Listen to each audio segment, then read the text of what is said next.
Dalam kitab Mukasyafatul Qulub karangan Imam Ghazali, terdapat dialog Nabi Musa alaihissalam dengan Allah Subhanahu wa taala tentang amalan yang disukai Allah Subhanahu wa taala. Wahai Allah, aku sudah melaksanakan ibadah yang Engkau perintahkan. Manakah di antara ibadahku yang Engkau senangi? Apakah salatku? Allah Subhanahu wa taala kemudian menjawab, salatmu itu hanya untukmu sendiri, karena salat membuat engkau terpelihara dari perbuatan keji dan mungkar. Nabi Musa alaihissalam pun bertanya lagi, apakah Allah menyukai zikir yang dilakukan Nabi Musa alaihissalam?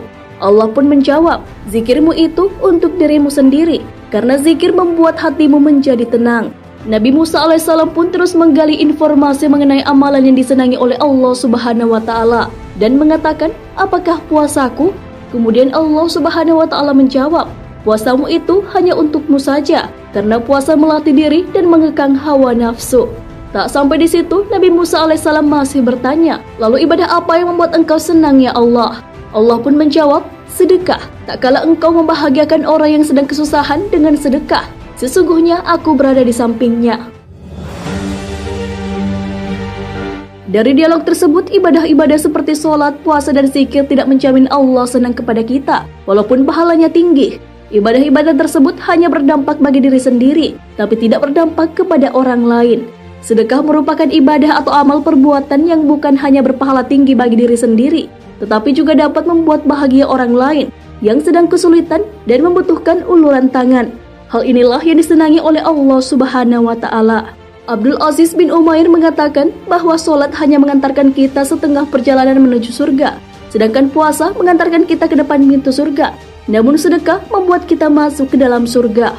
Para ulama besar juga senantiasa mengingatkan akan pentingnya sedekah. Apabila seseorang yang hanya fokus dengan ritual ibadah untuk diri sendiri, seperti sholat, puasa, dan zikir, hal itu belum menjadi upaya untuk mencintai Allah Subhanahu wa taala. Seseorang yang hanya fokus dengan ibadah yang bermanfaat untuk dirinya sendiri belum memenuhi syarat untuk masuk ke surga. Adanya sedekah menjadi penyempurna amal ibadah untuk mengantarkan ke surga. Perihal sedekah, Allah Subhanahu wa taala sudah menegaskan kecintaan kepada orang yang melakukannya. Hal ini sesuai dengan firman Allah Subhanahu wa taala, sedekah, infak, zakat, dan perbuatan baikmu, itulah yang membuat aku senang.